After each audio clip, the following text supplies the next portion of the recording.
Hello gang, welcome back to yet another video, and to cope with that stupid ending Fujimoto wrote, I'll be ranking the Fiends of the Chainsaw Man universe.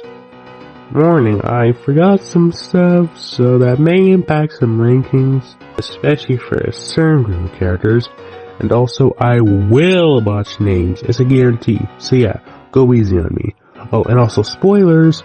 On that note, let's get in that Chainsaw Man mindset, burn copies of Chapter 232, and rank some characters. I haven't read the buddy stories. I only know this bud exists because of the wiki, since I wanted to make sure I got all of the named fiends included. Because of my illiteracy, I cannot rank the Loneliness Fiend fairly, so I'm getting it out of the way. Sorry to this man.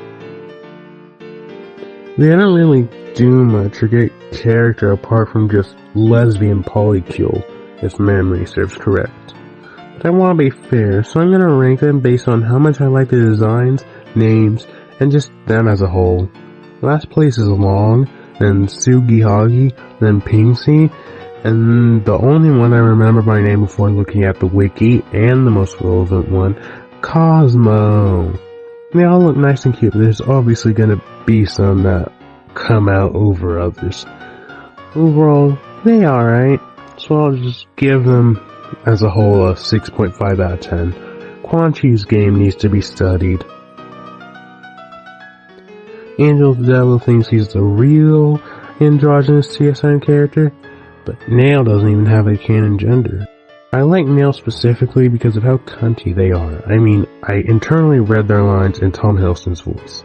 The design is also really cool, honestly one of the better ones.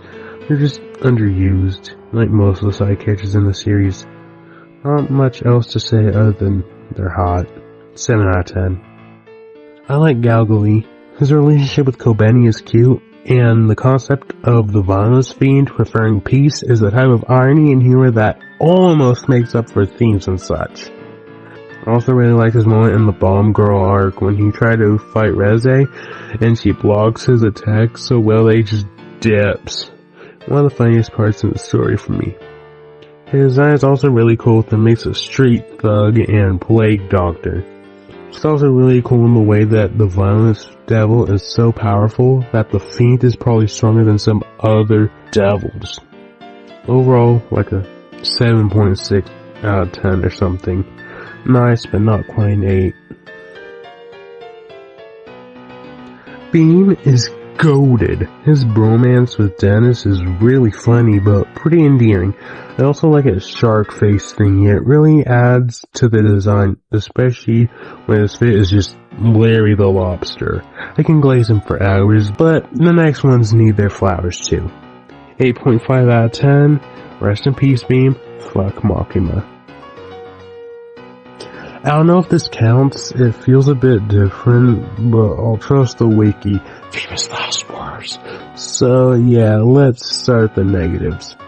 She's a part 2 character, which is already leaving a lot to be aside, but she's one of the best ones, so not that big of a deal. But the worst part? She's a weezo. On to the good parts.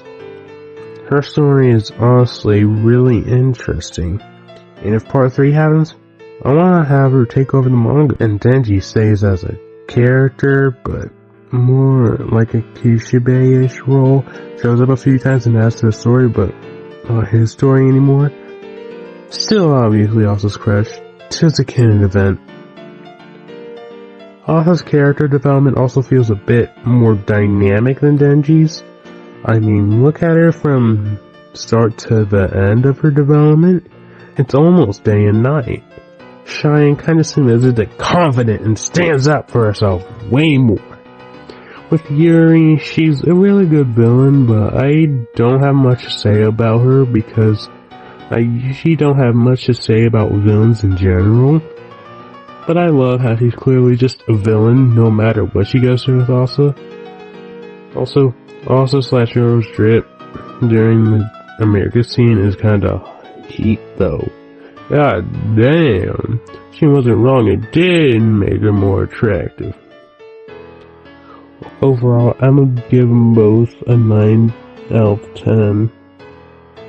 Ah, 'tis the great power, best outfit, best personality, best cat, best hygiene. She shall win her Nobel Prize and become the Japanese Prime Minister and President of the United States.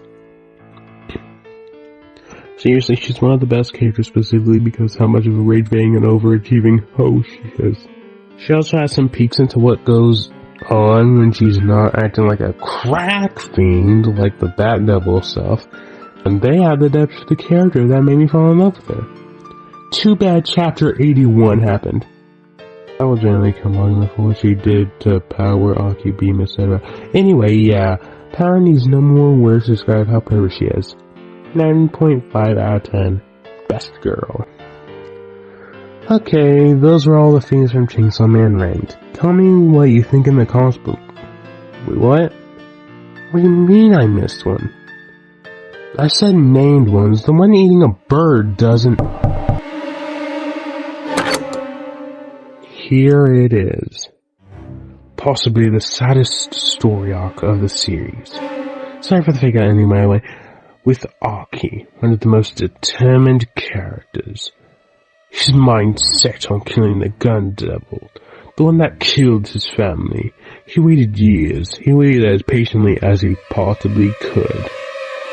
Only to die, only to be taken as a host by the gun devil, only to become the thing he hated the most, only to be sicked on his friends, people he considered family, twisted by the plot of the control devil. He saw visions of him attacking his friends, and yet, it still happened. He had to have whatever flame left in his body snuffed out by basically his younger brother. It's a tragic tale. A man blinded by revenge finally finds what he really needed all along. But eventually, his obsession caught up to him. Aki Hayakawa is the best Chainsaw Man character, in my opinion. I miss him. 10 out of 10. And there it is, the actual full ranking of the themes in Chainsaw Man. Again, I forgot some stuff, so if there's anything that bumps any characters up or down for you, or if I just straight up got something wrong, let me know in the comments. Feedback is greatly appreciated. I'm gonna go cry at how stupid Thank You Chainsaw Man is now. Bye!